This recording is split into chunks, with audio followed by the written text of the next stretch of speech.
Hey there, Colonials. Welcome back to another edition of Quickly Colonial. I had a recent trip, and you may have seen a past video about a week or so ago of my trip to the Forks of the Alleghenies, Pittsburgh Point. We were right there at Fort Pitt and Fort Duquesne, and were able to look up on the hillside to Mount Washington. And during that trip, I came upon a cookbook, the first American cookbook. And it's a list of recipes by Amelia Simmons in 1796. Now, the reason that I bring that to your attention is because I thought I'd try my hand at it. And so there are so many different recipes and things in here. And thankfully, in the back, there is a glossary of some of the weird words that they use in here that I have no idea what it could mean. Do, period. D-O, period. I would see 2 cups of flour, do sugar, do nutmeg. What does that D-O period mean? It means ditto. Or, what's some other funny ones? A galley pot means a small earthen pot. Bell metal, a substance by which bells are made.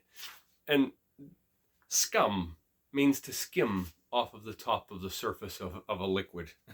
Thankfully, it doesn't mean scum. Slack means to pull off of the heat. We don't want it that hot.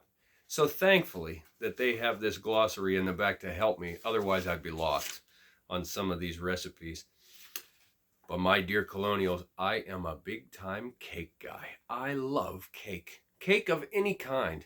And so whenever I got through about 2/3 of the way through this book, old Amelia Simmons, she has a list of 6 different cakes in here of loaf cakes.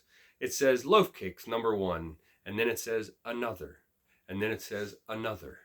So I'm on my 4th another. And it was so big, this recipe called for 15 eggs and 5 pounds of flour, 2 pounds of butter, 2.5 pounds of sugar. It's way too big of a cake for me to eat. So I cut it down to 1/5 of that and tried to do my best at it. It's a very, very simple cake. It's flour and sugar. And now we get into the good stuff in there. They called for walnuts, and they called for currants, and they called for raisins, and all these different things, and candied lemon and all this. I didn't have all that. I did have raisins in the house, so I added raisins to mine.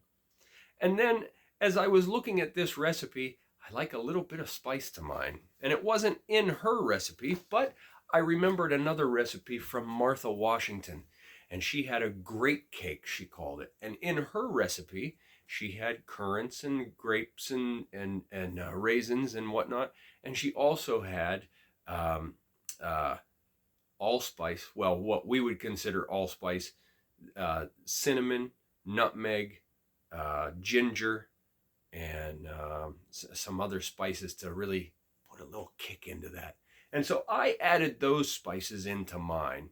And then in Martha Washington's recipe, she had that sugar glaze over the top of it. And so I combined the two.